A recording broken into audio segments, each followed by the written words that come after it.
쇼펜하우어의 아포리즘 일부 인간 삶의 근본 구분. 제1회 인간의 행복은 세 가지 요소로 나뉜다. 첫째는 우리가 무엇인가 하는 것, 즉 우리의 성격, 기질, 정신이다. 둘째는 우리가 무엇을 소유하는가 하는 외적 재산이다.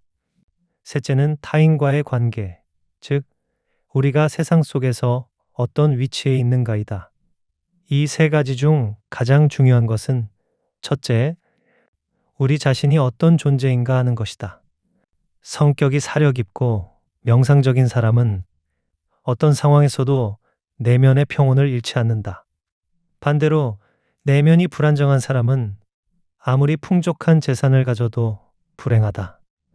외적 조건은 언제나 변하지만 성격은 우리를 끝까지 따라다니는 운명과 같다. 행복의 근본은 외부에 있지 않다. 그것은 우리의 인식 능력, 세상을 바라보는 시선의 질에 달려 있다. 동일한 햇살 아래서도 어떤 이는 황홀한 풍경을 보고 어떤 이는 눈부심에 눈살을 찌푸린다. 모든 것은 보는 자의 정신에 달려 있다.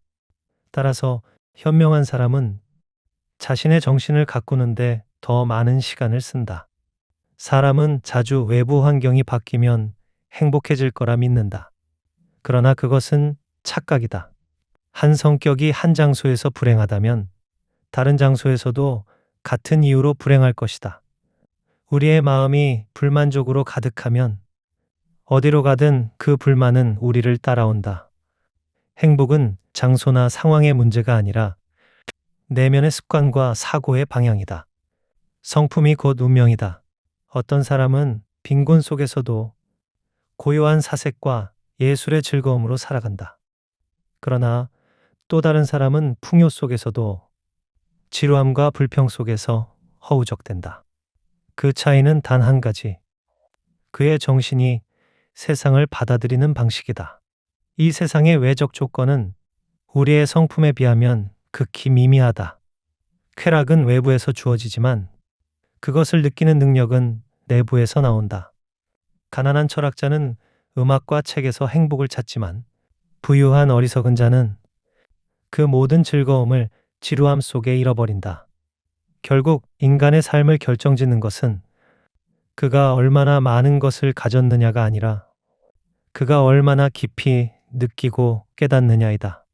지혜로운 사람은 세상의 환상에 빠지지 않는다. 그는 명예와 부가 단지 우연과 조건의 결과임을 안다. 그래서 그는 외적 조건보다 자신의 정신을 다듬는 일에 더 큰 가치를 둔다. 그는 명성보다는 평온을, 경쟁보다는 자족을 택한다.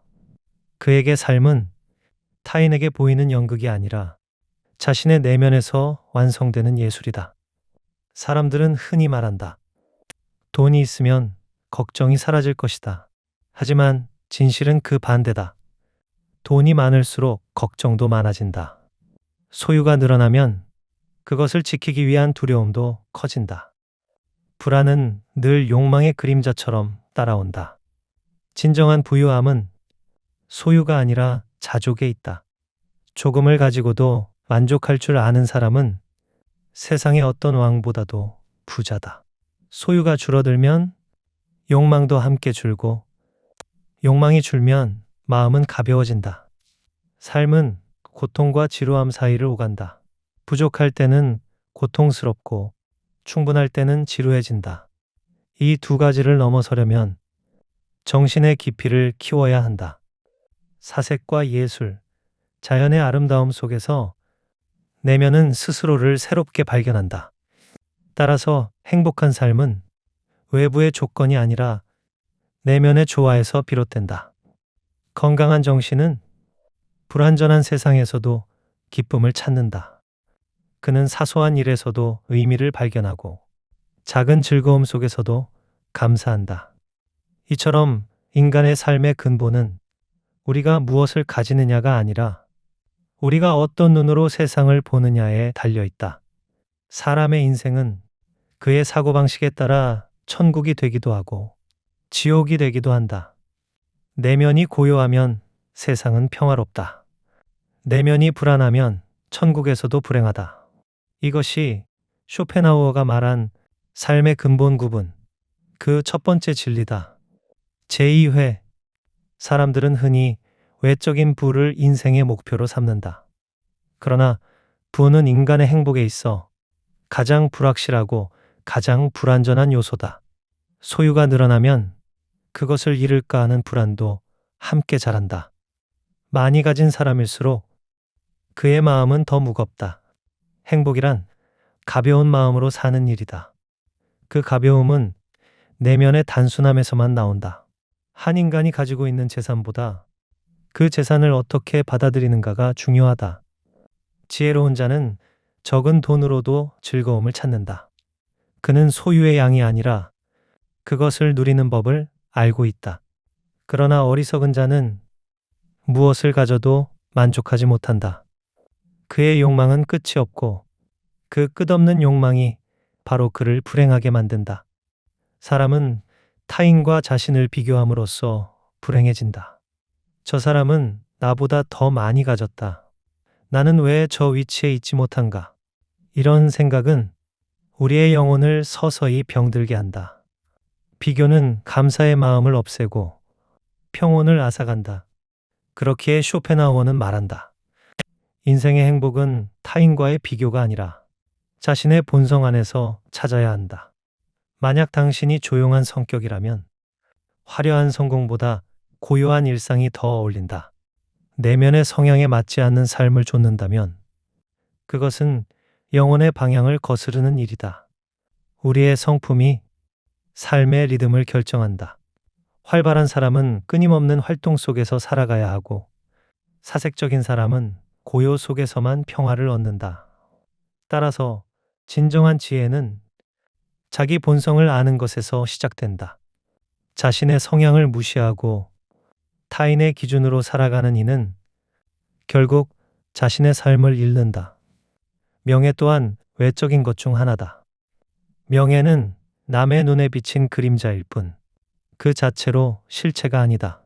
그러나 사람들은 이 그림자를 잡기 위해 평생을 바친다. 명예를 얻고자 애쓰는 사람은 늘 남의 시선을 두려워한다. 그의 평온은 타인의 입속에 있다. 그것은 가장 불안한 평온이다. 진정한 자유는 남의 판단으로부터 벗어나는 데 있다. 누군가의 인정이 없으면, 자신이 무너진다면 그는 결코 자유로울 수 없다. 명예보다 더 귀한 것은 자기 자신에 대한 존중이다. 양심이 평온한 사람은 비난 속에서도 흔들리지 않는다. 그는 타인의 소리에 귀를 닫고 자신의 마음 속에서 답을 찾는다. 명예가 세상의 법이라면 양심은 하늘의 법이다. 세상의 법은 변하지만 하늘의 법은 변하지 않는다. 양심을 지키는 삶은 외롭지만 그 외로움 속에 진리가 깃든다. 사람들은 명예를 잃는 것을 두려워하지만 실은 그것을 지키려다 더 큰 자신을 잃는다. 명예는 바람과 같아서 붙잡을수록 손가락 사이로 빠져나간다.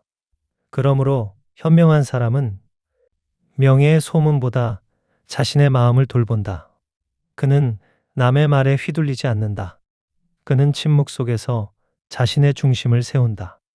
재산, 명예, 지위는 모두 외부 세계가 만들어낸 가면이다. 그 가면은 상황에 따라 언제든 벗겨진다. 그러나 한 사람의 성품은 그 어떤 폭풍 속에서도 변하지 않는다. 그것은 그의 진짜 얼굴이다. 세상은 끊임없이 우리를 유혹한다. 더 높은 자리, 더 많은 재산, 더 큰 명성을 약속하며 우리를 불러낸다. 그러나 그 끝에는 공허함이 기다린다. 모든 외적 성취는 잠시의 환상일 뿐이다. 진정으로 만족을 주는 것은 평온한 마음, 그리고 그 평온 속에서 피어나는 사색이다. 행복한 삶이란 타인과의 경쟁이 멈춘 삶이다. 자신이 가진 것을 받아들이고 그 안에서 의미를 찾는 삶이다. 비교의 불길이 꺼질 때 비로소 마음에는 평화가 찾아온다. 지혜로운 사람은 세상의 소음 속에서도 고요함을 지킨다. 그는 외부의 평가보다 자신의 내면이 내는 소리를 더 귀 기울인다. 그 소리는 언제나 이렇게 속삭인다. 네가 스스로에게 만족할 때 비로소 모든 것이 충분하다. 이것이 쇼펜하우어가 말한 두 번째 구분, 외적 명예와 내적 평온의 대비다. 그는 말한다. 삶의 가치는 타인이 우리를 어떻게 보느냐가 아니라 우리가 스스로를 어떻게 바라보느냐에 달려 있다. 제3회, 인간의 불행은 대개 비교에서 시작된다. 비교는 감사의 마음을 앗아가고 있음보다 없음에 시선을 돌리게 만든다. 우리는 가진 것을 바라보는 대신 가지지 못한 것을 세어본다. 그리고 그 순간 행복은 사라진다. 사람은 타인의 그림자를 따라가며 자신의 빛을 잃는다. 비교는 끝이 없다. 한계를 모르는 욕망은 언제나 더 높은 누군가를 찾아낸다. 그러나 비교의 사다리를 오를수록 우리의 마음은 더 공허해진다. 그 정상에는 언제나 아직 부족하다는 목소리만 울린다. 진정한 평화는 비교를 멈추는 데서 시작된다. 자족은 인간이 가질 수 있는 가장 큰 지혜다.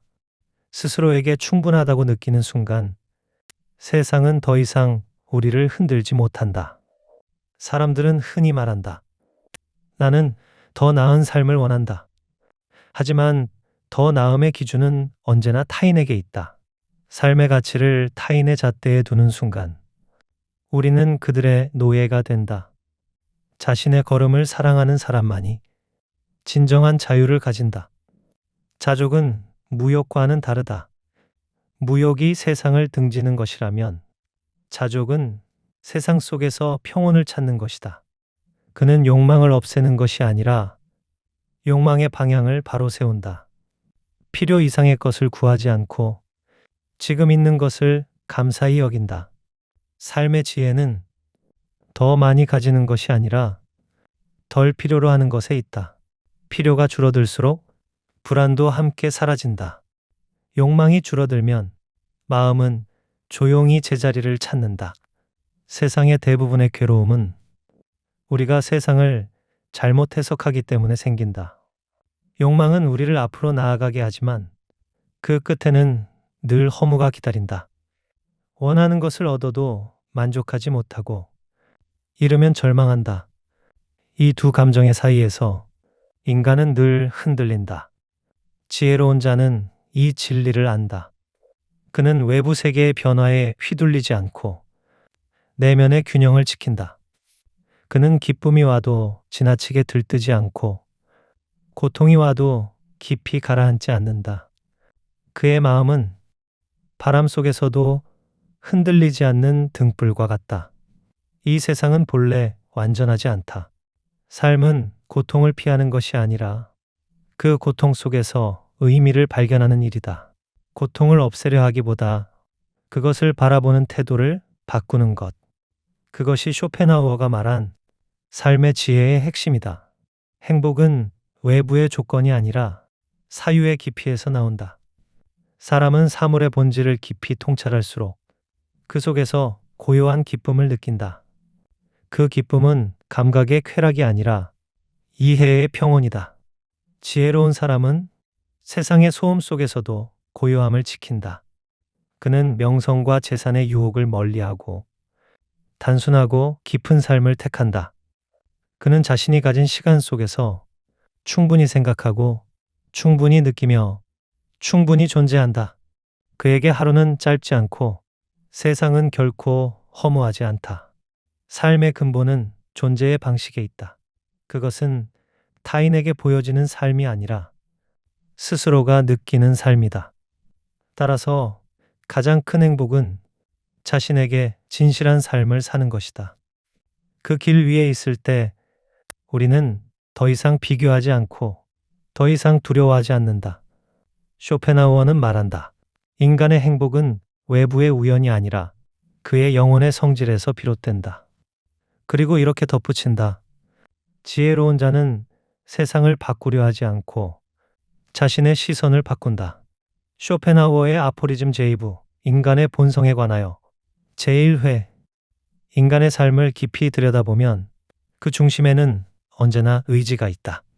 지성은 의지를 섬기기 위해 존재하며 우리의 사고와 판단은 의지가 이끄는 방향으로 흘러간다. 이것이 인간의 본성이다. 우리는 이성의 존재처럼 보이지만 실은 의지의 피조물이다. 의지는 본능의 다른 이름이다. 그것은 설명할 수 없고 멈출 수도 없다. 모든 생명은 존재하고자 하는 의지로 움직인다. 그 의지는 고통 속에서도 꺼지지 않는다. 고통은 의지의 또 다른 형태이기 때문이다. 삶은 의지가 끊임없이 자신을 드러내려는 과정이다. 그리고 지성은 그 의지를 표현하는 언어에 불과하다. 이성은 의지의 시녀다. 우리는 어떤 일을 할 때 먼저 욕망하고 그 다음에 그 욕망을 정당화할 이유를 찾는다. 이성은 늘 늦게 도착한다. 그것은 행위의 원인이 아니라 행위의 변명이다. 쇼펜하우어는 말한다. 우리는 우리가 원하는 것을 아는 존재가 아니라 원함 그 자체이다. 인간의 본성은 생각보다 훨씬 단순하다. 우리는 이기심, 욕망, 생존의 충동으로 움직인다. 이것이 자연의 법칙이며 의지의 본래적 형태다. 그러나 지성이 개입하면서 인간은 자신을 성찰하기 시작한다. 그는 묻는다. 나는 왜 이것을 원하는가? 내가 원하는 것이 옳은가? 이 물음이 시작되는 순간 비로소 인간은 동물과 구별된다. 그는 자신의 의지를 바라보는 존재가 된다.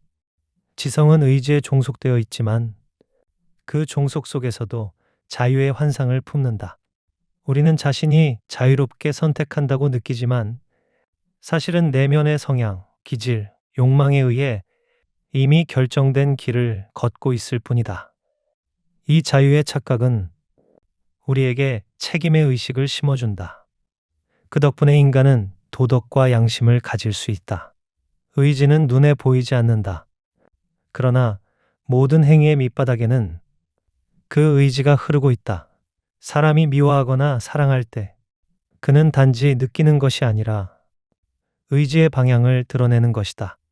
미움은 거부의 의지, 사랑은 합일의 의지다.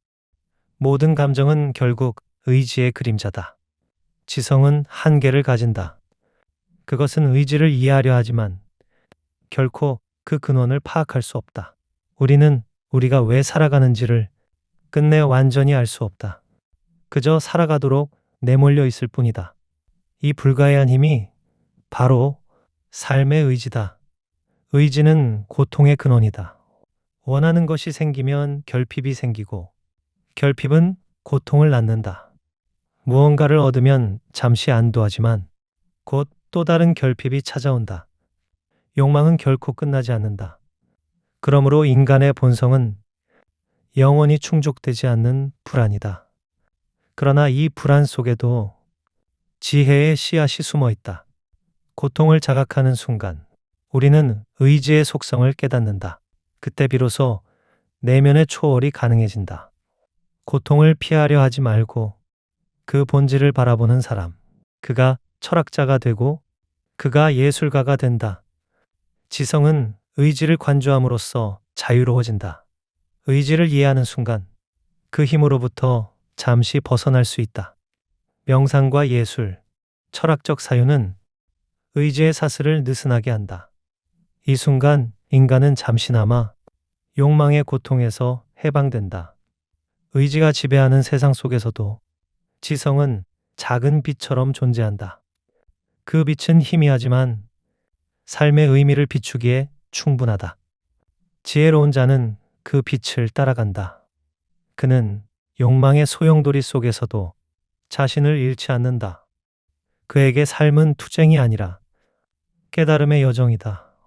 삶은 의지의 투쟁이며 지혜는 그 의지를 이해하는 힘이다. 쇼펜하우어는 이렇게 말한다.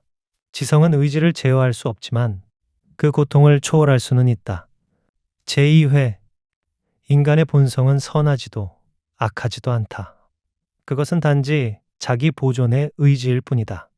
우리가 선을 행하는 것도 악을 저지르는 것도 모두 이 의지의 다른 표현이다. 사람은 자신이 원하는 것을 이루기 위해 행동한다.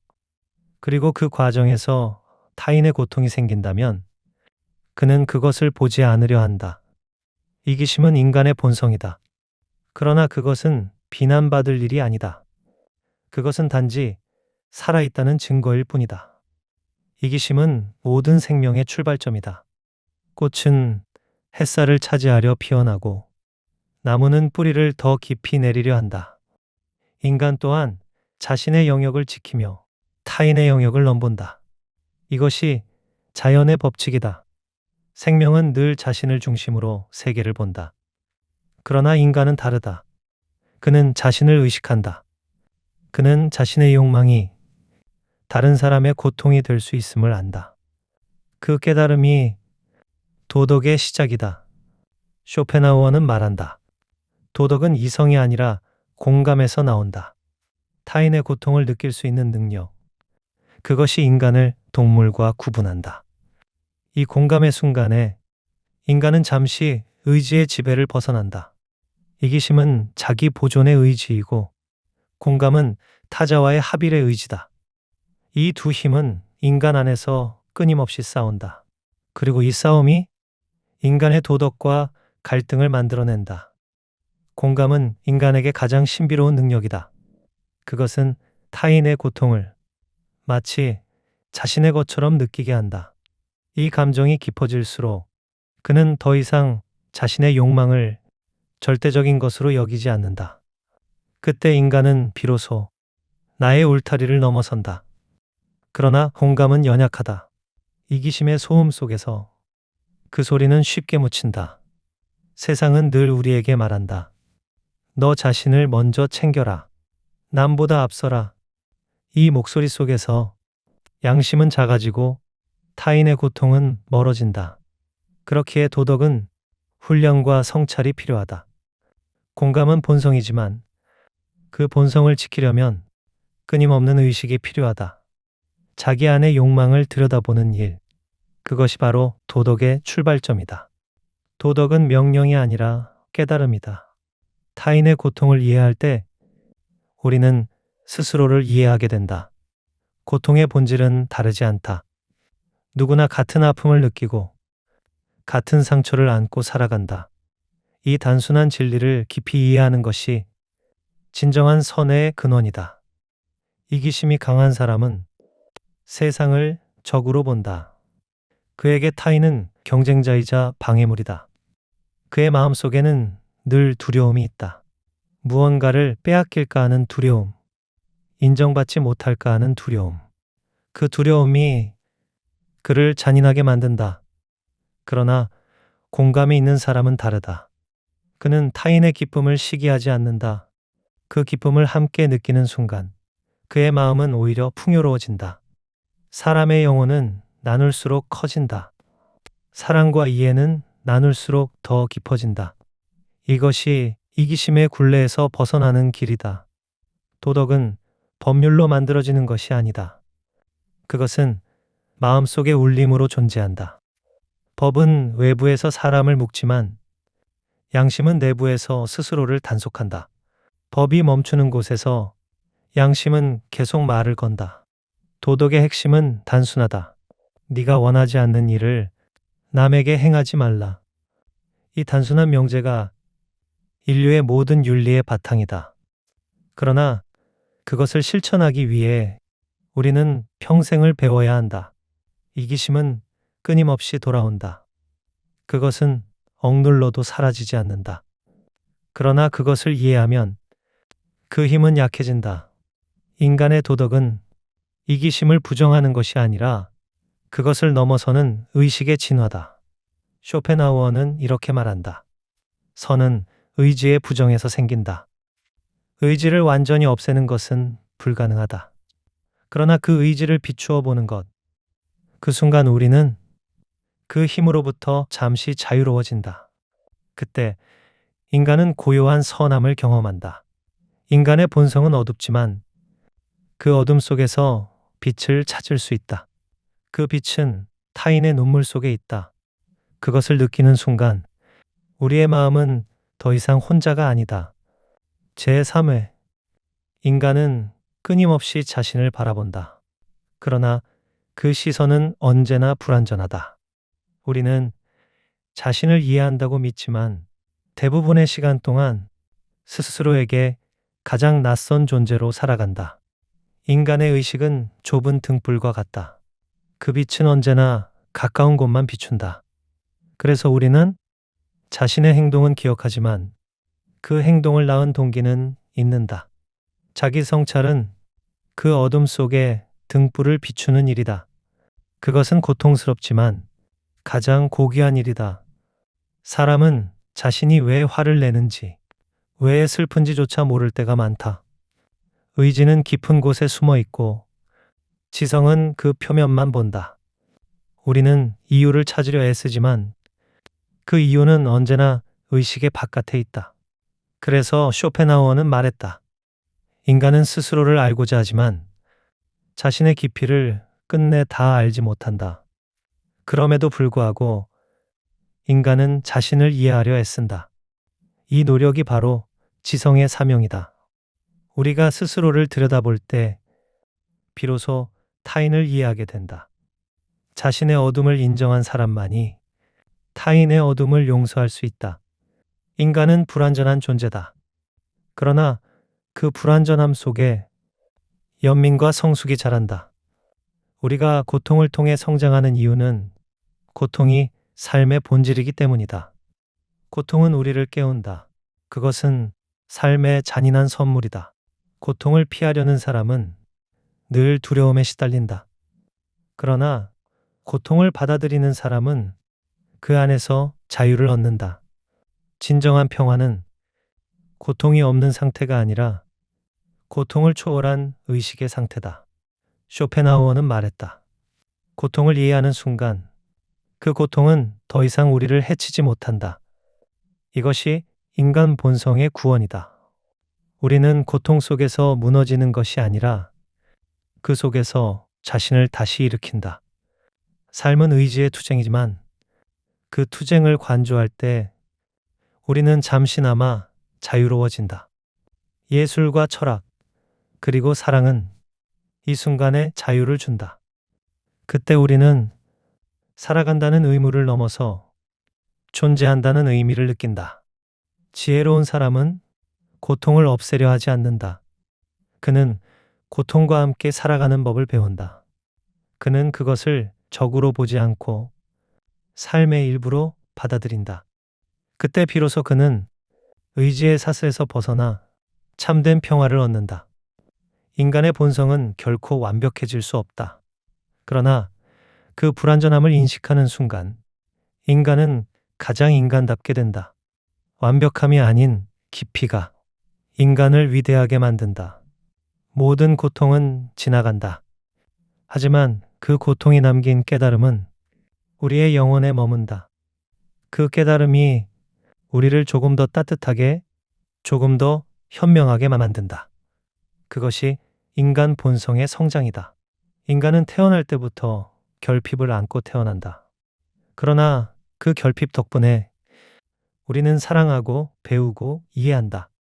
결핍이 없다면 우리는 아무것도 갈망하지 않을 것이다. 그렇다면 삶도 존재하지 않을 것이다. 삶의 의미는 완성에 있지 않다. 그것은 끝없는 탐구와 성찰 속에 있다. 지혜로운 자는 멈추지 않는다. 그는 늘 자신을 돌아보고 그 안에서 새로운 길을 발견한다. 그에게 매일의 삶은 하나의 짧은 깨달음이다. 쇼펜하우어는 말했다. 삶은 고통이지만 그 고통을 이해하는 자는 더 이상 불행하지 않다. 그가 본 인간의 본성은 어둠 속에서도 끝내 사라지지 않는 빛이었다. 쇼펜하우어의 아포리즘 제3부 소유물과 재산에 관하여 제1회 인간은 오래전부터 부가 행복을 가져다 준다고 믿어왔다. 그러나 쇼펜하우어는 말한다. 부유함이 행복을 만든 적은 한 번도 없다. 오히려 부는 불안과 허영의 다른 이름이다.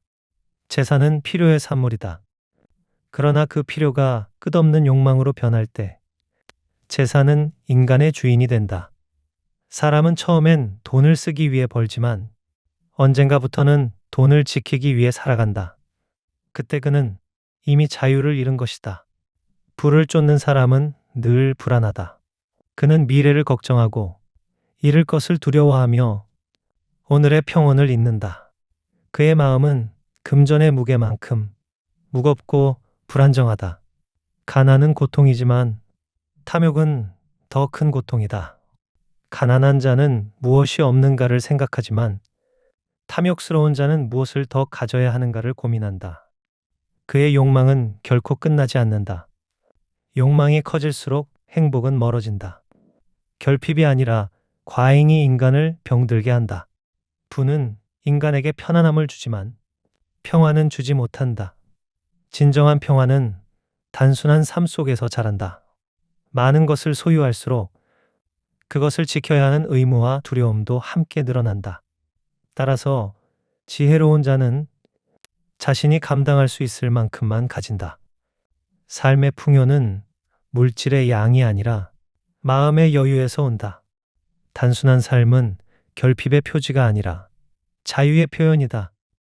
무엇을 더 가지려는 욕망 대신 지금 있는 것을 충분히 누릴 줄 아는 사람, 그가 진정 부유한 사람이다. 쇼펜하우어는 말한다. 우리가 가진 것은 한정되어 있지만 우리가 원하는 것은 끝이 없다. 이 끝없는 간극이 인간의 불행을 만든다.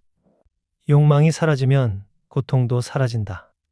하지만 욕망이 커질수록 우리는 그만큼 더 불안해진다. 사람들은 돈을 벌기 위해 삶의 대부분을 소비한다. 그러나 돈으로는 시간을, 평온을, 사랑을 살 수 없다. 돈은 수단일 뿐인데 인간은 그것을 목적이라 착각한다. 그 착각이 우리를 피로하게 만든다. 재산이 늘어나면 그만큼 마음은 좁아진다. 소유가 많을수록 우리는 더 많은 걱정을 떠안는다. 잃을 것이 없는 자만이 진정한 자유를 안다. 가난은 부끄러운 것이 아니다. 부를 과도하게 추구하는 것이 오히려 더 깊은 결핍의 증거다.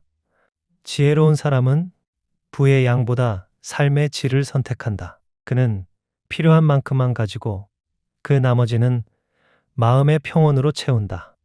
세상의 부는 유한하다. 누군가가 더 많이 가진다는 것은 다른 누군가가 덜 가진다는 뜻이다. 그러나 마음의 부는 무한하다. 그것은 나눌수록 커진다. 그것이 영혼의 재산이다. 물질은 쌓을수록 무거워지고 정신은 나눌수록 가벼워진다. 부는 시간이 지나면 사라지지만 지혜는 시간을 거슬러 남는다. 지혜로운 자는 자신의 내면에 저축한다. 돈은 인간의 가치를 증명하지 못한다. 그저 그의 욕망의 크기를 드러낼 뿐이다. 진정한 가치는 그가 어떤 마음으로 세상을 대하느냐에 달려 있다. 소유는 우리의 자아를 키워주는 듯 보이지만 사실은 우리를 얽어매는 그물이다. 소유가 늘어날수록 우리는 점점 더 자신을 잃는다. 결국 재산은 인간의 주인이 된다. 그러나 단순함 속에서 사는 사람은 항상 자유롭다. 그는 적게 가지지만 그 적음 속에서 세상의 풍요를 느낀다. 그는 가난하지 않다. 그는 단지 불필요한 것을 내려놓았을 뿐이다. 많이 가진 자가 아니라 적게 필요로 하는 자가 부자이다. 쇼펜하우어 제2회 인간의 마음은 언제나 비교 속에서 흔들린다. 얼마나 가지느냐보다 누가 더 많이 가졌느냐를 바라보기 때문이다. 부는 상대적인 개념이다. 우리가 만족하지 못하는 이유는 늘 자신보다 더 가진 사람을 보기 때문이다. 비교는 인간의 행복을 파괴한다. 그것은 만족의 감정을 빼앗고 감사의 마음을 잃게 한다. 타인의 부를 볼 때 생기는 불만은 스스로의 가치를 흐리게 만든다. 그때 우리는 가진 것을 잊고 갖지 못한 것만 바라보게 된다. 쇼펜하우어는 말했다. 행복의 크기는 소유의 양이 아니라 욕망의 크기에 의해 결정된다. 욕망이 크면 아무리 많은 것을 가져도 불만이 남는다. 욕망이 작으면 작은 것에도 만족할 수 있다. 결국 행복은 가지고 싶은 것의 수를 줄이는 일이다. 욕망은 우리의 내면을 끊임없이 자극한다. 오늘 충족된 욕망은 내일 새로운 욕망을 낳는다. 그 순환은 끝이 없다. 우리가 잠시 만족을 느낄 때조차 그 만족은 새로운 결핍의 그림자를 동반한다. 이것이 인간의 구조다. 항상 무엇인가 부족하다고 느끼도록 만들어진 존재. 그러나 지혜로운 사람은 그 구조를 이해한다. 그는 욕망을 없애려 하지 않고 욕망을 관찰한다. 욕망을 나 자신으로 동일시하지 않는다. 그 순간 그는 자유로워진다. 욕망이 생겨도 그것이 자신을 끌고 가지 못한다. 욕망을 따라가는 자는 노예가 되고 욕망을 바라보는 자는 주인이 된다. 이것이 쇼펜하우어의 가르침이다. 부유함은 감각의 쾌락을 제공하지만 그 쾌락은 금세 사라진다. 감각은 금방 익숙해지고 익숙함은 무감각을 낳는다. 그래서 부유한 자일수록 더 강한 자극을 원하게 된다. 그 끝에는 권태가 기다린다. 반면 단순한 삶을 사는 사람은 작은 즐거움에도 감사할 줄 안다. 그에게는 새로운 자극이 필요 없다. 이미 있는 것에서 충분함을 느끼기 때문이다. 감사와 만족이 그의 가장 큰 재산이다. 세상은 끊임없이 말한다. 더 높이, 더 많이, 더 빨리. 그러나 그 끝에는 아무것도 없다. 욕망의 계단은 꼭대기가 없기 때문이다. 한 계단을 오르면 또 다른 계단이 보이고 그 오름이 끝나는 일은 결코 없다. 사람들은 종종 부를 통해 행복을 사려 한다. 그러나 돈이 행복을 사는 순간은 짧다. 그것은 마치 목마른 자가 바닷물을 마시는 것과 같다. 마실수록 갈증은 심해진다. 돈은 도구일 뿐이다. 그것은 목적이 될 수 없다. 도구를 목적이라 착각하는 순간 삶은 방향을 잃는다. 돈이 우리를 위해 일하는 것이 아니라 우리가 돈을 위해 살아가게 된다. 부유함은 편리함을 준다. 하지만 그 편리함 속에서 정신은 나태해지고 감각은 둔해진다. 인간은 본래 어려움을 통해 성장하는 존재다. 모든 것이 쉬워질수록 우리의 내면은 점점 약해진다. 지혜로운 자는 자신의 욕망을 적당히 유지한다. 그는 삶의 불편함 속에서도 의미를 발견할 줄 안다. 그에게 불안, 행복을 위한 수단이 아니라 삶을 관찰하는 도구에 불과하다. 부유함이 인간의 성품을 바꾸지 못한다. 가난한 사람은 검소할 수 있지만 가난하다고 반드시 겸손한 것은 아니다. 부유한 사람은 아량이 넓을 수 있지만 부자라고 반드시 고결한 것은 아니다. 부와 성품은 별개의 것이다. 부는 외부의 것이지만 성품은 내면의 진실이다. 돈은 인간의 가치를 드러내는 거울이다. 돈을 어떻게 쓰느냐에 따라 그 사람의 영혼이 드러난다. 돈을 지배하는 자는 자유롭지만 돈에 지배당하는 자는 불행하다. 돈이 인간의 도구가 될 때 그는 지혜로운 사람이다. 그러나 인간이 돈의 도구가 될 때 그는 가장 비참한 존재가 된다. 돈으로 살 수 없는 것들이 있다. 시간, 건강, 신뢰, 사랑, 평온. 이것들이야말로 삶을 구성하는 진짜 재산이다. 그것을 잃으면 아무리 큰 부도 공허하다. 쇼펜하우어는 이렇게 말했다. 돈은 우리를 행복하게 만들지 않는다. 단지 불행을 덜어줄 뿐이다. 부는 고통을 줄여주지만 행복을 더해주지는 않는다. 제3회 재산은 인간에게 편안함을 주지만 그 편안함 속에 보이지 않는 족쇄가 있다. 사람은 가진 것을 지키기 위해 걱정하고 더 가지기 위해 끊임없이 움직인다. 그의 삶은 풍요로워 보이지만 그 마음은 언제나 불안하다. 소유는 자유를 주지 않는다. 오히려 우리를 소유한다.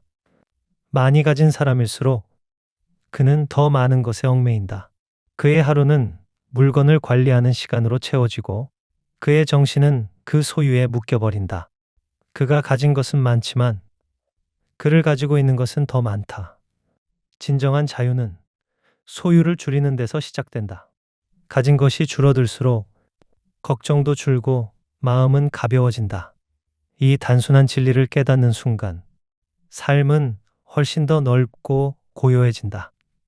쇼펜하우어는 말했다. 단순한 삶은 정신의 풍요를 낳는다. 단순함은 비움의 미학이다. 무언가를 내려놓을 때 비로소 새로운 것이 들어올 수 있다.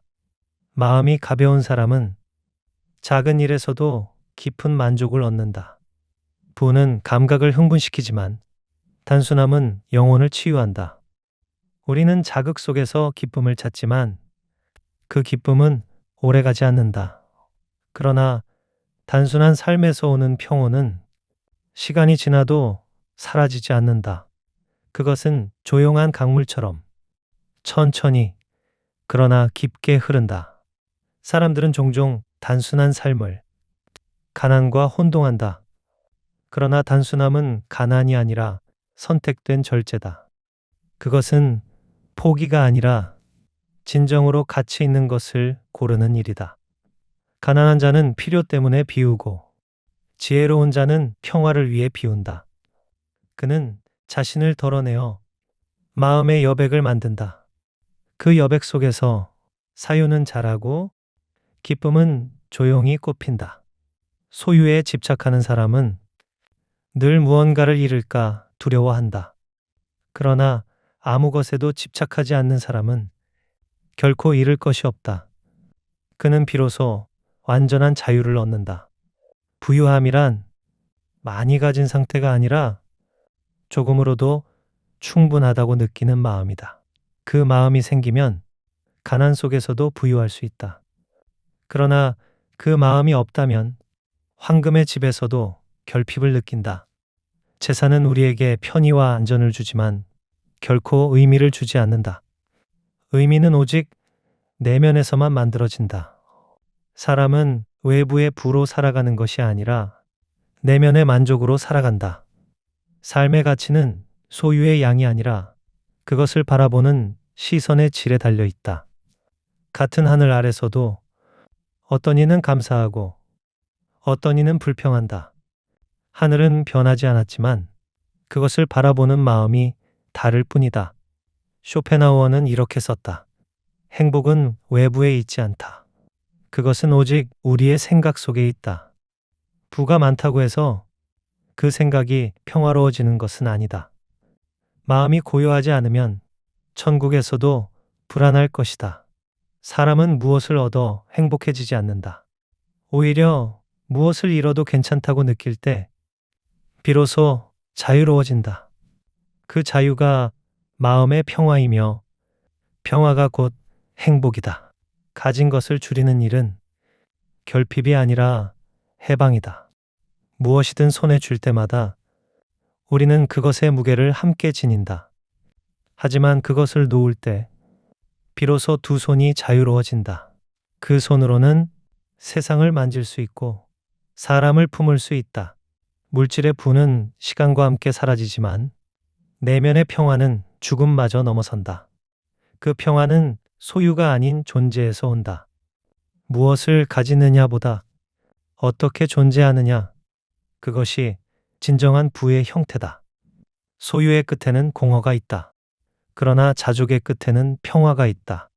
이것이 쇼펜하우어가 말한 삶의 지혜 중 가장 단순하고 가장 깊은 진리다.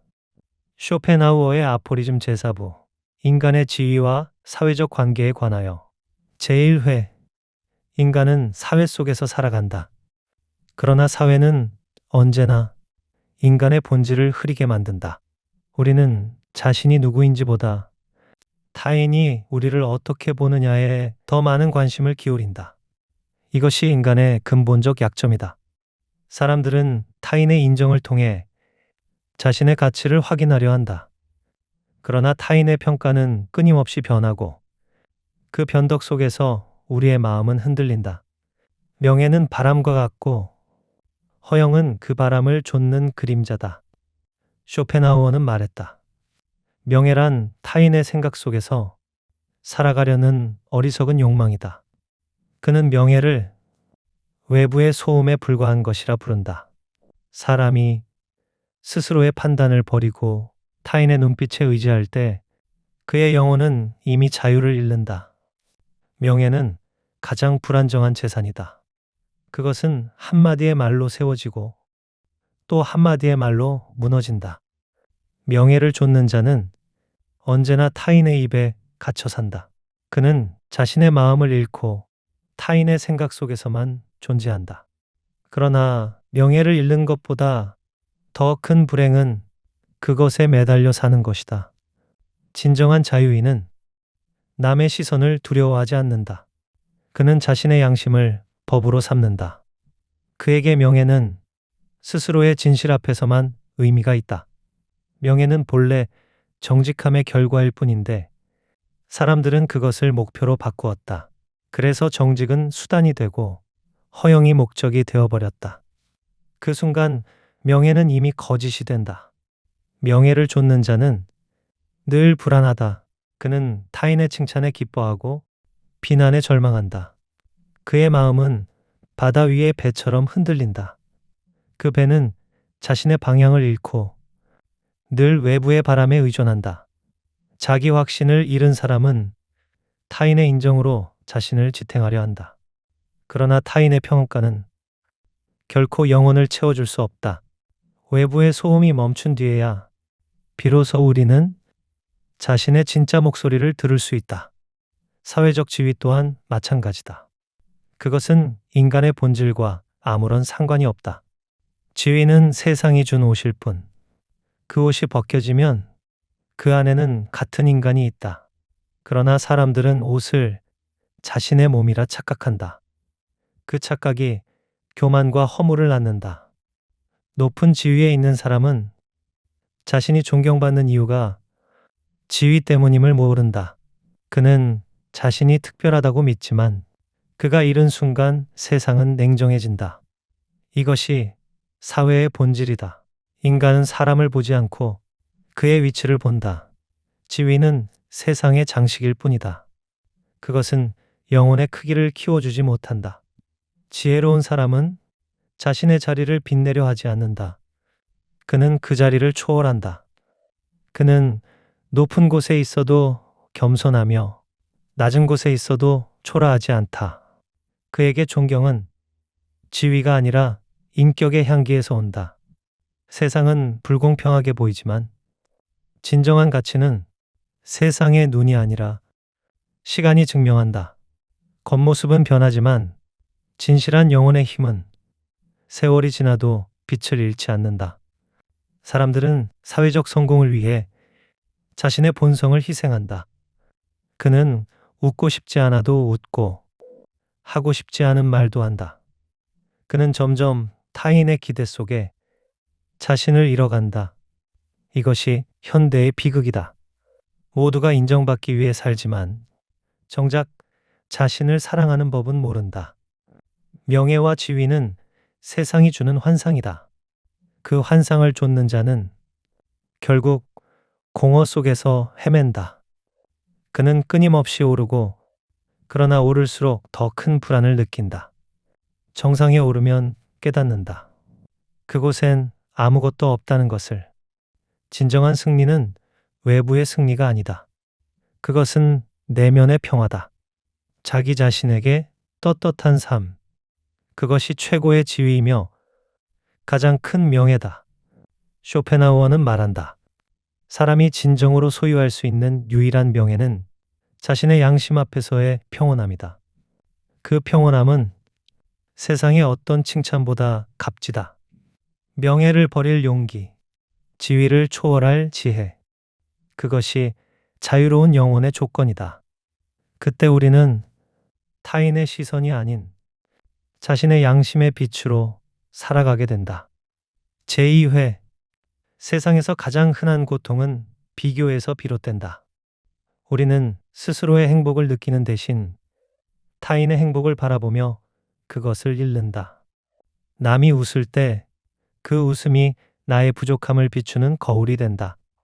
그때부터 우리의 평화는 무너진다. 비교는 끝이 없다.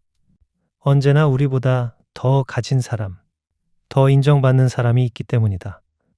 이 끝없는 비교는 감사를 앗아가고 불안을 낳는다. 그리고 그 불안은 타인에 대한 시기와 불만으로 변한다. 쇼펜하우어는 말했다. 행복은 외부의 조건이 아니라 마음의 상태다. 비교는 그 마음의 평화를 가장 먼저 파괴한다. 따라서 현명한 사람은 남을 보지 않고 자신을 본다. 그는 타인의 성공을 축복하면서 자신의 길을 묵묵히 걸어간다. 평판은 명예의 또 다른 이름이다. 그러나 평판 역시 타인의 입속에 달려 있다. 사람들은 말한다. 그는 좋은 사람이다. 그는 나쁜 사람이다. 그러나 그 판단의 근거는 언제나 불완전하다. 평판은 소문으로 태어나고 오해로 자라며 망각 속에서 사라진다. 평판을 좇는 사람은 자신의 진심을 잃는다. 그는 보여지는 모습을 위해 살아간다. 그가 하는 모든 일은 누군가의 인정을 얻기 위한 연극이 된다. 그 연극이 끝난 후 무대에 남는 것은 공허뿐이다. 사람의 말은 바람과 같다. 오늘의 찬사가 내일의 비난이 된다. 그러므로 평판은 믿을 것이 못 된다. 지혜로운 자는 칭찬에도 들뜨지 않고 비난에도 무너지지 않는다. 그는 자신이 아는 자신을 믿는다. 진정한 인간관계는 평판이나 이익 위에 세워지지 않는다. 그것은 존중과 신뢰 위에 세워진다. 그러나 세상의 대부분의 관계는 이익의 균형 속에 존재한다. 그 균형이 깨지면 관계는 쉽게 무너진다. 우정은 인생의 가장 아름다운 위안이다. 그러나 그것은 매우 희귀하다. 진정한 친구는 당신이 아무것도 주지 않아도 곁에 남아있는 사람이다. 그는 당신의 성공을 기뻐하고 당신의 고통을 함께 짊어진다. 그런 우정은 돈보다도 귀하고 명예보다도 깊다. 그러나 대부분의 우정은 이익의 경계 위에 서 있다. 그 경계가 사라지면 그 우정도 함께 사라진다. 따라서 쇼펜하우어는 말한다. 인간관계에서의 실망은 피할 수 없다. 그러나 그 실망 속에서 우리는 사람을 이해하게 된다. 사람은 본래 혼자다. 우정은 그 고독 속의 다리다. 그러나 그 다리도 언제든 끊어질 수 있다. 그러니 타인에게 너무 기대지 말라. 기대가 클수록 상처도 크다. 지혜로운 자는 타인과 거리를 두는 법을 안다. 그는 사람을 사랑하되 그들에게 의존하지 않는다. 그는 친절하되 자신의 평화를 타인의 손에 맡기지 않는다. 모든 인간관계에는 한계가 있다. 그 한계를 인정하는 것이 성숙이다. 서로를 완전히 이해할 수 없다는 사실을 받아들이는 순간 우리는 비로소 서로를 용서할 수 있다. 인간은 서로를 통해 배우지만 결국 각자는 자기 내면으로 돌아가야 한다. 우정은 고독을 잠시 덜어줄 뿐 그 고독을 없애주지는 못한다. 그러므로 진정한 친구는 당신을 의지하게 만드는 사람이 아니라 당신이 스스로 설 수 있게 도와주는 사람이다. 사람들 사이의 거리를 지키는 것은 냉정함이 아니라 지혜다. 가까이 있을 때는 존중을, 멀리 있을 때는 평화를 준다. 그 거리 속에서 관계는 숨쉬고 그 적당한 간격이 사랑을 오래 머물게 한다. 세상에는 사람을 실망시키는 이도 많지만 그 실망이 없었다면 우리는 인간의 본질을 배우지 못했을 것이다. 그 경험이 우리를 단단하게 만든다.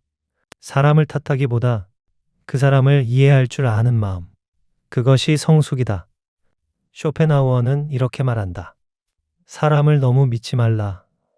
그러나 너무 미워하지도 말라. 이 두 극단 사이에 인간관계의 지혜가 존재한다.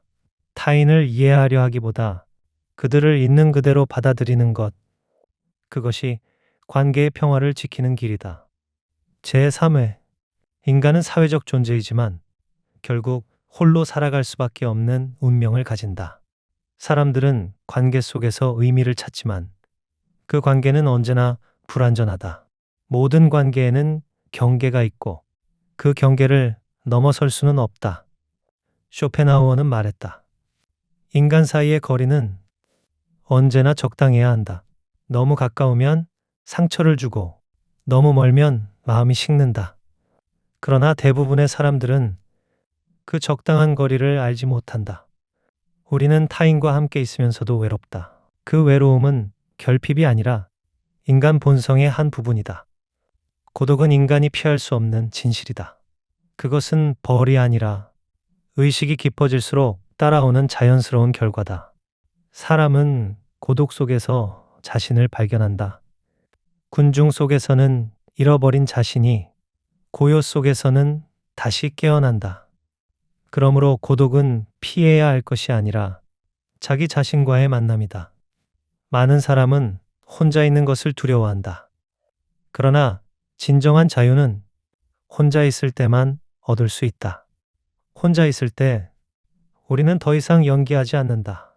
타인의 시선이 사라지고 비로소 진짜 자신이 드러난다. 고독은 지혜의 토양이다.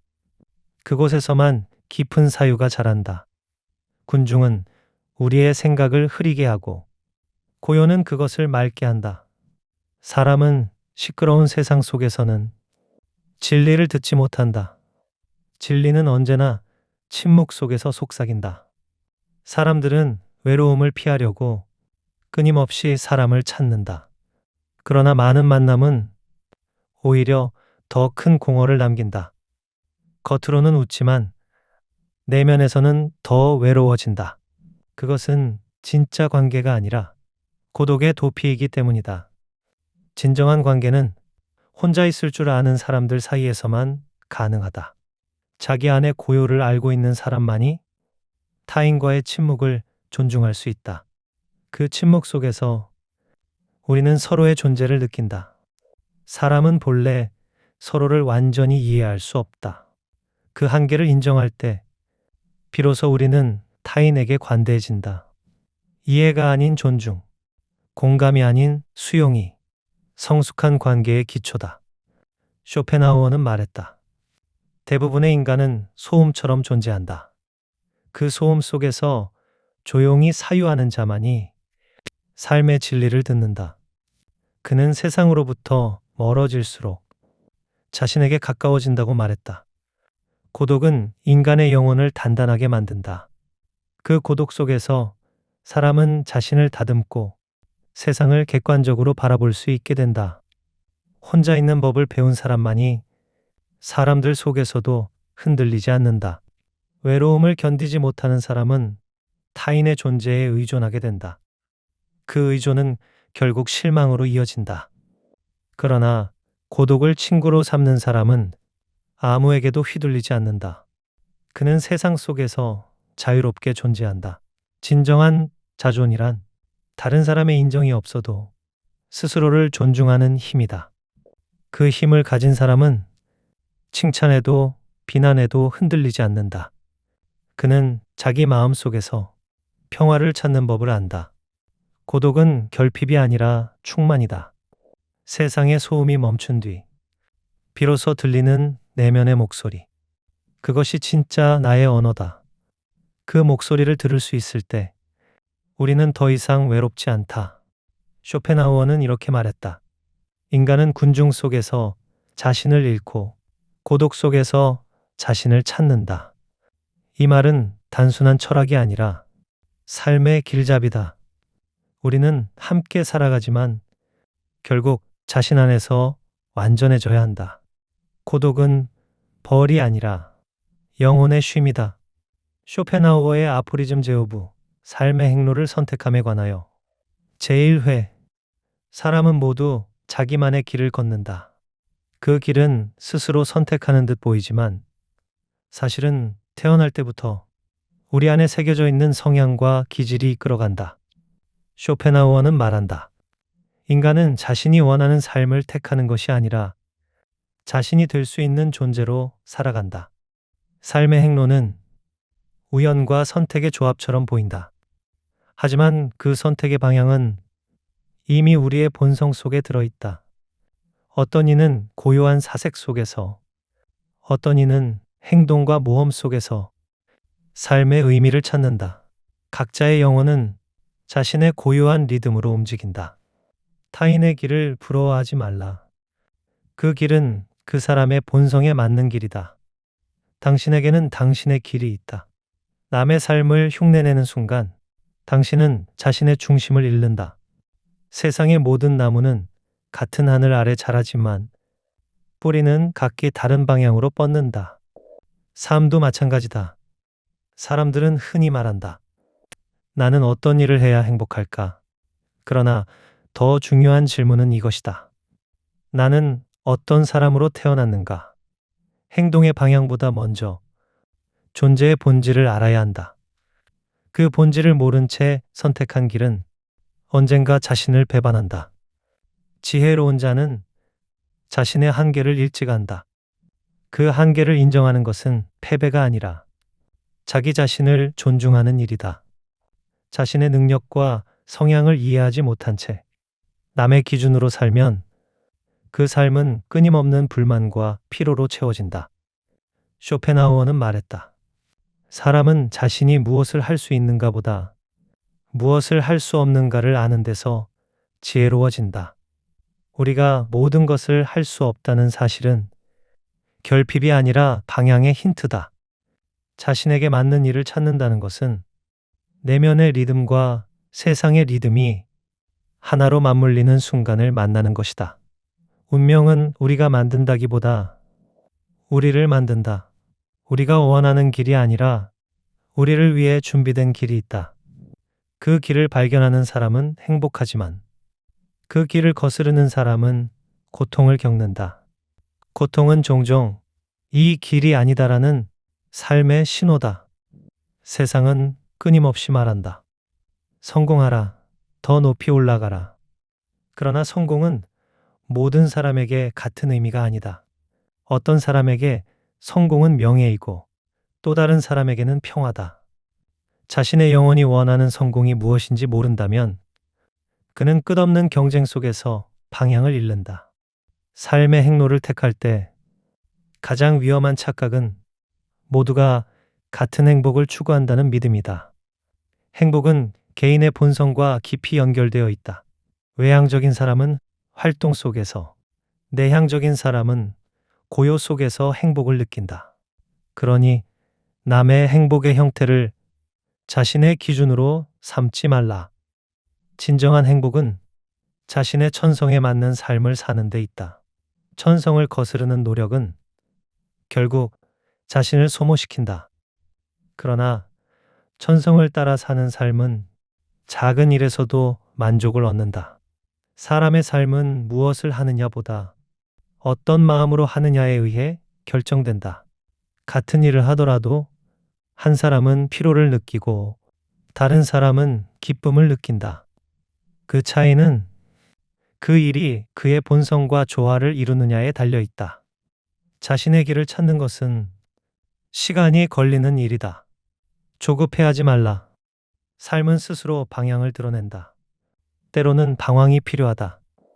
방황은 길을 잃는 것이 아니라 길의 본질을 배우는 과정이다. 자신의 내면의 소리에 귀 기울이라. 그 소리는 작지만 언제나 진실하다. 세상의 소음이 크면 들리지 않는다. 고요 속에서만 들을 수 있다. 그 소리가 말할 것이다. 이 길이 너의 길이다. 쇼펜하우어는 이렇게 말했다. 각자는 자기 본성의 지시를 따라야 한다. 그것이 곧 삶의 지혜다. 자신의 본성을 이해하고 그 본성에 따라 사는 사람은 삶의 풍파 속에서도 흔들리지 않는다. 우리는 누구나 다르다. 그러니 남과 같아지려 하지 말라. 당신이 걷는 그 길이 곧 당신의 진실이다. 제2회 사람은 모두 이를 통해 자신을 표현한다. 일은 단순한 생계의 수단이 아니라 자기 영혼의 방향을 드러내는 통로다. 그러나 많은 사람들은 자신의 천성에 맞지 않는 일을 선택하고 그 결과 평생을 피로 속에 살아간다. 쇼펜하우어는 말한다. 직업은 인간의 삶의 절반을 결정짓는다. 그 선택이 자신의 본성과 어긋날 때 삶은 끝없는 긴장과 권태로 가득 찬다. 그 긴장은 영혼을 마르게 하고 권태는 마음을 잠식한다. 많은 이들이 안정을 위해 일하지만 그 안정은 종종 영혼의 불안으로 바뀐다. 가슴이 동하지 않는 일을 하는 사람은 늘 내면의 공허를 느낀다. 그는 바쁘지만 그 바쁨 속에서 의미를 잃는다. 직업이 우리를 지탱할 수 있으려면 그 일은 우리의 성향과 조화되어야 한다. 지성적인 사람은 사색 속에서, 실천적인 사람은 행동 속에서, 예술가는 감정 속에서 자신의 길을 발견한다. 남이 좋은 직업이라 말한다고 해서 그것이 나에게도 좋은 길은 아니다. 세상의 기준은 변하지만 자신의 본성은 변하지 않는다. 그 본성에 맞는 일을 선택해야 한다. 그것이 진정한 직업의 성공이다. 직업의 가치는 돈으로만 평가되지 않는다. 그 일 속에서 자신의 영혼이 숨쉬는가가 가장 중요한 기준이다. 사람은 자신이 하는 일에 의미를 느낄 때 비로소 살아있음을 느낀다. 그러나 세상은 늘 물질의 기준으로 말한다. 돈을 많이 버는 일이 좋은 일이다. 그러나 쇼펜하우어는 묻는다. 그 일이 네 영혼을 가난하게 만들진 않는가? 부는 삶의 편의를 주지만 정신의 평화를 주지는 않는다. 일은 인간의 정신을 단련시키는 도구다. 좋은 일은 우리를 성장시키지만 나쁜 일은 우리를 소모시킨다. 하루의 대부분을 그 일에 쏟는다면 그 일은 결국 우리의 인격을 담게 된다. 그러므로 직업을 선택할 때 그 일이 단지 벌이가 아닌 삶의 일부가 될 수 있는지를 물어야 한다. 사람들은 사회적 성공을 꿈꾼다. 그러나 사회가 말하는 성공은 대부분 타인의 기대일 뿐이다. 남의 시선에 맞춘 성공은 결국 나를 지치게 만든다. 성공했는데도 행복하지 않다면 그것은 잘못된 방향으로 걸어온 증거다. 진정한 성공은 자신의 본성에 어울리는 삶이다. 그 길 위에서는 작은 성취에도 큰 만족이 따른다. 반대로 본성을 거스른 삶에서는 가장 큰 성공조차 공허하다. 직업을 선택할 때는 돈이 아닌 자신의 시간을 생각해야 한다. 돈은 다시 벌 수 있지만 시간은 다시 돌아오지 않는다. 우리가 일에 쏟는 시간은 곧 우리의 인생이기 때문이다. 그 시간을 의미 없이 보낸다면 그것은 인생의 낭비다. 쇼펜하우어는 이렇게 썼다. 사람은 자신이 즐겁게 할 수 있는 일을 찾아야 한다. 그것이 곧 천직이다. 즐거움이 없는 일은 영혼을 지치게 한다. 그 즐거움은 단순한 쾌락이 아니라 일 속에서 느끼는 존재의 조화다. 그러나 모든 사람이 자신의 천직을 찾는 것은 아니다. 많은 이들이 현실의 압박 속에서 원치 않는 일을 선택한다. 그때 필요한 것은 체념이 아니라 그 일 속에서도 배움을 찾는 마음이다. 자신이 선택한 자리가 완벽하지 않아도 괜찮다. 그 자리에서 의미를 발견하는 것도 하나의 지혜다. 일의 가치가 낮지 않다. 그 일에 임하는 태도가 낮을 뿐이다. 평범한 일도 진심으로 하면 고귀해지고 높은 지위도 진실이 없으면 공허해진다. 세상은 직업의 귀천을 따지지만 자연은 그런 구분을 모른다. 모든 일은 필요하고 모든 사람은 그 일로 세상을 움직인다. 그러니 직업은 단지 역할의 차이일 뿐 가치의 높고 낮음이 아니다. 일이 우리를 규정하지는 않는다. 우리가 그 일에 어떤 의미를 부여하느냐가 우리의 삶을 규정한다. 의미를 발견한 사람은 가장 단조로운 일 속에서도 기쁨을 느낀다. 그는 노동이 아니라 삶을 살아가고 있는 것이다. 일은 우리를 구속하지 않는다. 다만 우리가 그 일을 대하는 태도가 우리를 구속한다. 쇼펜하우어. 직업은 인생의 도구이지. 인생 그 자체가 아니다. 삶의 행로를 결정하는 것은 우리가 어떤 일을 하느냐가 아니라 그 일을 어떤 마음으로 하느냐이다. 제3회. 삶은 긴 여정이다. 그 여정 속에서 우리는 종종 묻는다. 내가 가는 길이 올바른가? 그러나 쇼펜하우어는 말한다. 올바른 길이란 내 영혼이 고요함을 느끼는 길이다. 그 길 위에서는 외부의 소음이 사라지고 내면의 목소리가 또렷하게 들린다. 사람들은 자신이 어떤 일을 하느냐로 인생의 가치를 판단하지만 진정한 평가는 그 일을 어떻게 하느냐에 달려 있다. 어떤 이는 평범한 일 속에서도 성스러움을 찾고 또 어떤 이는 위대한 일 속에서도 공허함을 느낀다. 삶의 품격은 일의 높이가 아니라 그 일을 대하는 태도에서 생긴다. 우리는 각자 다른 재능과 성향을 가지고 태어났다. 이 재능은 단지 선물이 아니라 우리에게 주어진 책임의 형태다. 그 재능을 이해하고 그에 맞는 일을 하는 것이 바로 소명이다. 소명은 세상의 부름이 아니라 자기 안의 부름이다. 그 부름을 들은 사람은 결코 방황하지 않는다. 소명은 때로 조용히 찾아온다. 그것은 번쩍이는 깨달음이 아니라 꾸준히 마음을 이끄는 작은 감각이다. 그 일에 몰두할 때 시간이 사라지고 그 일을 마치고 나면 마음이 고요해진다면 그것이 당신의 소명이다. 쇼펜하우어는 말했다. 사람은 자기 본성에 맞는 일을 할 때 가장 행복하다. 그러나 세상은 종종 그 본성을 억누르려 한다. 부모의 기대, 사회의 기준, 타인의 시선, 이것들이 우리의 길을 혼란스럽게 만든다. 그러나 결국 삶은 자신에게로 돌아오는 여행이다. 남의 길을 따라 걷는 사람은 끝내 자신을 잃는다. 그는 타인의 그림자를 좇으며 자신의 빛을 잃는다. 자기 길을 걷는 사람은 비록 외롭더라도 그 발자국에는 평화가 깃든다. 그의 걸음은 느리지만 그 길은 진실하다. 삶의 행로를 선택하는 일은 결국 자기 자신을 아는 일이다. 무엇을 할 수 있는가 보다 무엇을 할 때 살아있음을 느끼는가? 그 질문에 답할 때 우리는 길의 본질을 발견한다. 사람은 누구나 자신에게 주어진 몫이 있다. 그 몫은 크고 작음의 문제가 아니다. 그것은 각자의 영혼이 감당해야 할 하나의 역할이다. 그 역할을 거부하면 혼란이 오고 그 역할을 받아들이면 평화가 온다. 삶의 목적은 그 역할을 완성해가는 과정에 있다. 자신의 길을 걷는다는 것은 타인의 기대를 내려놓는 일이다. 그것은 용기이자 고독이다.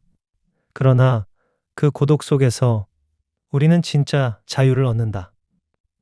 그 자유는 무언가를 이루는 자유가 아니라 있는 그대로 존재할 수 있는 자유다. 세상은 끊임없이 비교와 경쟁을 강요한다. 그러나 삶은 경쟁이 아니라 표현이다.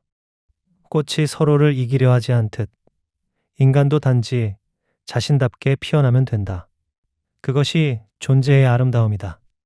삶의 길을 걷다 보면 방향을 잃을 때가 있다. 그럴 때는 잠시 멈추어 서서 자신에게 물어야 한다. 나는 지금 내 본성에 맞게 살고 있는가? 그 대답이 아니오라면 다시 길을 바꿔도 늦지 않다. 삶은 늘 우리에게 새로운 선택의 자유를 준다. 행복은 완벽한 선택에서 오는 것이 아니라 선택을 받아들이는 태도에서 온다. 그 길이 험하더라도 그 길 위에서 자신을 발견한다면 그것이 바로 올바른 길이다. 쇼펜하우어는 이렇게 썼다. 사람은 자기가 사랑하는 일을 해야 한다. 그 일 속에서만 인생은 의미를 갖는다. 그 의미는 외부의 보상으로부터 오지 않는다. 그것은 내면의 울림으로부터 온다. 그 울림이 사라지면 그 일은 단지 노동이 된다. 삶의 길은 누구에게 동일하지 않다. 어떤 이는 느리게, 어떤 이는 단호하게 걷는다. 중요한 것은 속도가 아니라 방향이다. 그 방향이 자신의 본성에 맞을 때, 그 길은 비로소 삶의 행로가 된다. 삶은 거대한 지도와 같다. 그 지도에는 길이 많지만 당신의 이름이 적힌 길은 하나뿐이다. 그 길을 찾는 것이 삶의 가장 위대한 발견이다. 삶은 선택의 연속이지만 그 모든 선택의 끝에는 언제나 자기 자신이 서 있다. 쇼펜하우어의 아포리즘 제6부 삶의 행복에 관하여 제1회 모든 인간은 행복을 원한다.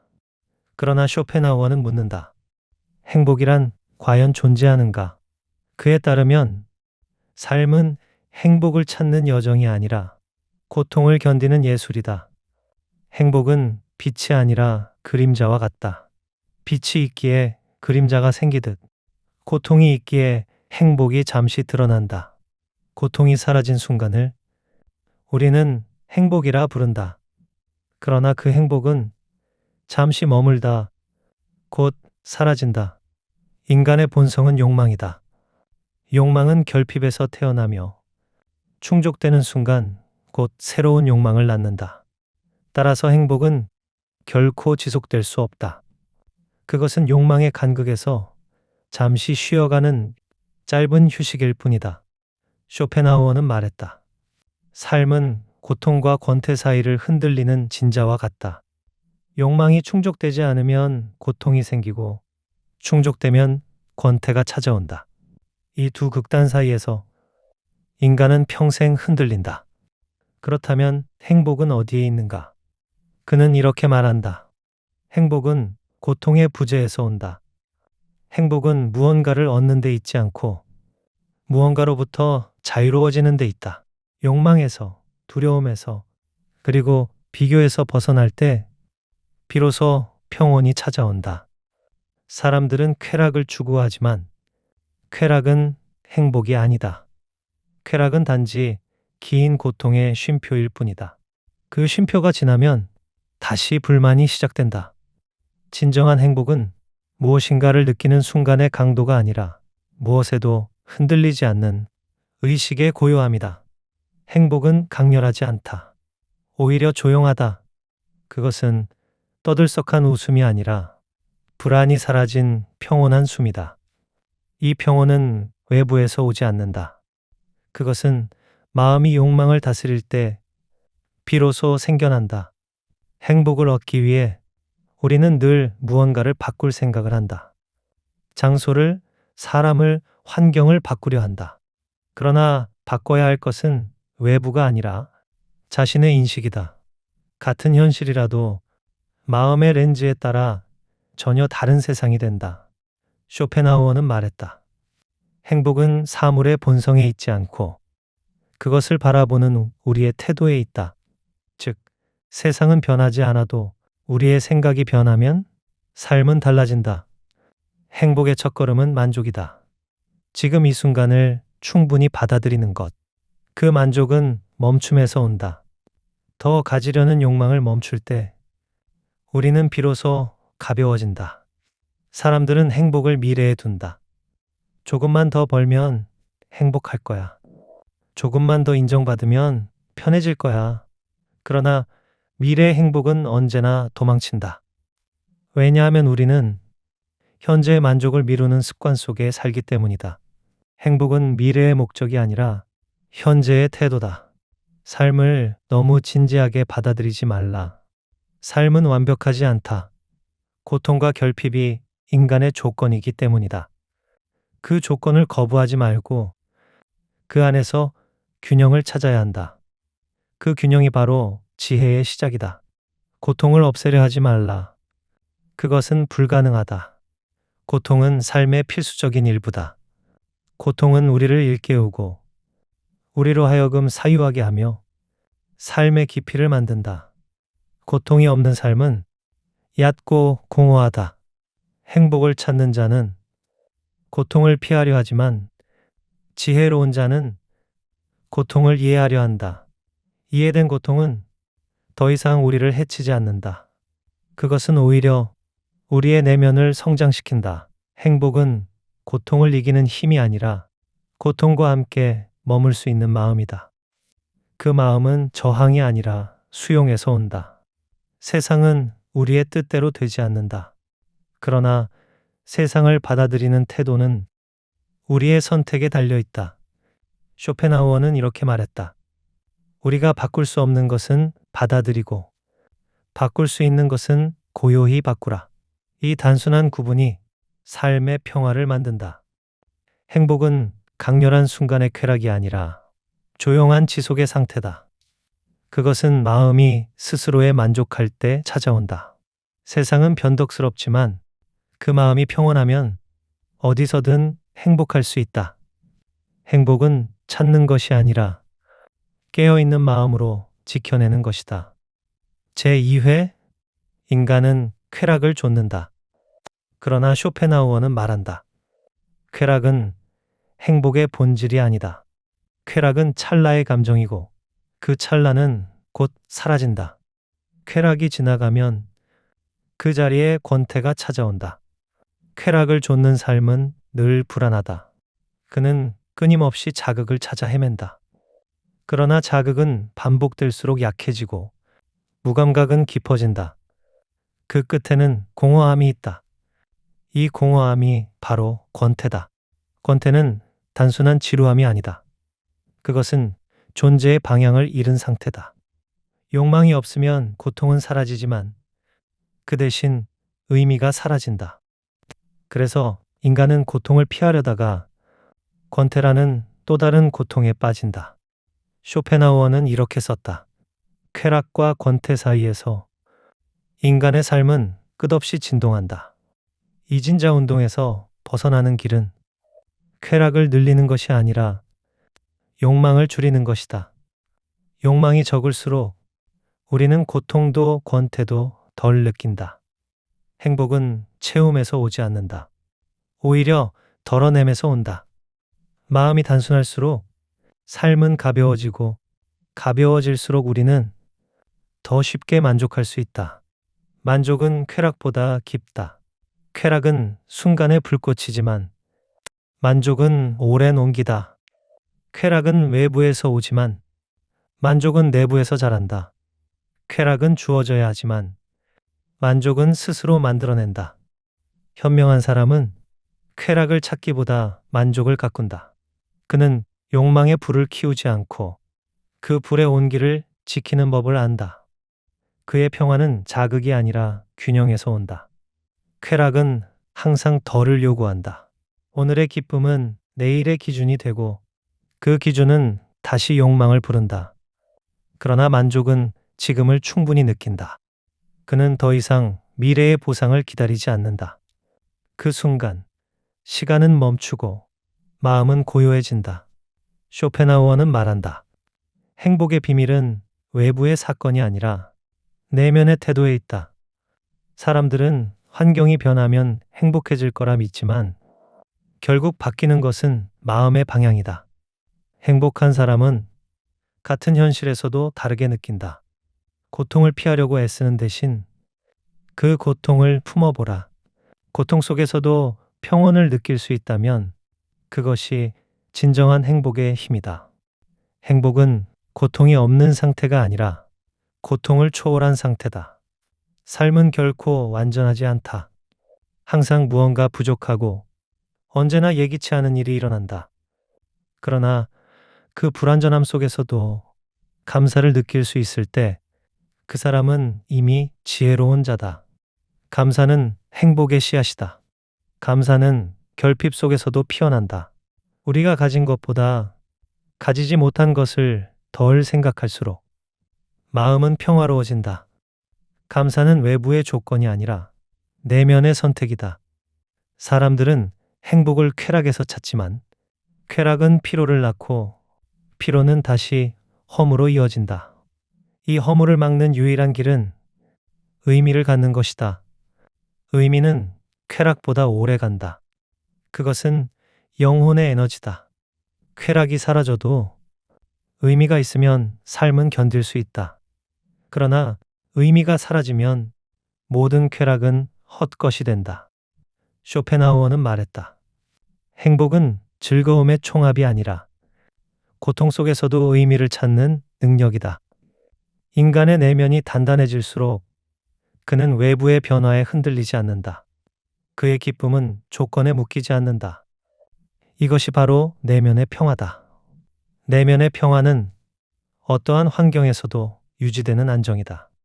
그것은 세상의 소음 속에서도 고요를 잃지 않는 마음이다. 그 마음이 있으면 비바람 속에서도 미소를 지을 수 있다. 행복은 바람이 멈출 때 오는 것이 아니라 그 바람 속에서 춤출 수 있을 때 온다. 쇼펜하우어의 이 문장은 삶의 태도를 말한다. 행복은 강렬한 기쁨이 아니라 잔잔한 평온의 습관이다. 제3회 삶은 고통으로 시작해 고통으로 끝난다. 그러나 그 사이에는 잠시의 평온과 짧은 기쁨이 있다. 그 순간들이 우리에게 삶을 계속하도록 만든다.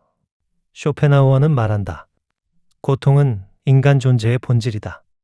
그는 고통을 비관하지 않았다. 오히려 그것을 통해 삶의 진실을 보았다. 고통이 없다면 우리는 결코 성찰하지 않을 것이다. 고통은 인간의 스승이다. 그것은 우리에게 삶의 깊이와 인내를 가르친다. 기쁨은 순간을 즐기게 하지만 고통은 우리를 변화시킨다. 그 변화 속에서 우리는 더 큰 지혜를 얻게 된다. 삶은 끊임없이 우리를 시험한다. 그 시험을 피하려 하지 말고 그 속에서 의미를 찾아야 한다. 의미를 잃은 고통은 절망이 되지만 의미를 가진 고통은 성장이다. 행복이란 고통이 없는 상태가 아니다. 그것은 고통과 함께 살아갈 수 있는 마음의 능력이다. 고통이 찾아왔을 때 그것을 원망하지 말라. 그 속에는 당신이 아직 살아있다는 증거가 있다. 쇼펜하우어는 말했다. 고통은 존재의 그림자이며 그림자가 있다는 것은 빛이 있다는 증거다. 삶의 빛은 늘 고통의 뒤편에서 나타난다. 고통을 두려워하지 않는 사람만이 그 빛을 볼 수 있다. 고통을 완전히 없애려는 사람은 결국 스스로를 부정하게 된다. 삶은 고통과 불가분의 관계에 있기 때문이다. 우리가 해야 할 일은 고통을 지우는 것이 아니라 그 고통을 초월하는 법을 배우는 것이다. 고통을 초월한다는 것은 그것을 없애는 것이 아니라 그것을 있는 그대로 받아들이는 것이다. 수용은 패배가 아니다. 그것은 가장 깊은 형태의 용기다. 고통을 있는 그대로 받아들일 때 그 고통은 우리를 더 이상 지배하지 못한다. 마음이 고요할 때 고통은 더 이상 적이 아니다. 그것은 단지 지나가는 손님이 된다. 그 손님이 떠난 자리에는 이해와 평온이 남는다. 행복은 고통의 반대가 아니다. 그 둘은 서로를 비춘다. 행복은 고통이 빚어낸 빛이다. 고통을 겪어본 사람만이 평온의 가치를 안다. 어둠을 본 사람만이 빛을 온전히 느낀다. 삶의 지혜는 좋은 일만 바라지 않는 것에서 시작된다. 좋은 일과 나쁜 일은 동전의 양면과 같다. 기쁨은 덧없고 고통은 영원하지 않다. 둘 다 지나간다. 이 사실을 깊이 깨달은 사람은 평온해진다. 쇼펜하우어는 말했다. 현명한 자는 고통이 아닌 평온을 추구한다. 그 평온은 강렬하지 않다. 그것은 마음이 흔들리지 않는 상태. 내면의 바다가 잔잔히 고요해진 순간이다. 그 고요 속에서 비로소 행복이 자란다. 평온한 삶은 화려하지 않다. 그것은 작은 것에 감사하고 사소한 일에도 미소 짓는 삶이다. 그 삶에는 큰 성공도 큰 소음도 없지만 그 속에는 조용한 충만함이 있다. 인간의 지혜는 결국 단 하나로 귀결된다. 불필요한 욕망을 줄이고 불가피한 고통을 받아들이는 것. 그 단순한 태도가 가장 위대한 행복의 기술이다. 행복은 찾는 것이 아니라 깨닫는 것이다. 그것은 외부의 조건이 아니라 내면의 선택이다. 고통이 있어도 웃을 수 있고 결핍 속에서도 감사할 수 있다면 그것이 바로 지혜의 행복이다. 쇼펜하우어는 이렇게 말했다. 지혜로운 자는 행복을 추구하지 않는다. 그는 단지 평온을 지킨다. 그 평온 속에서 행복은 스스로 자라난다.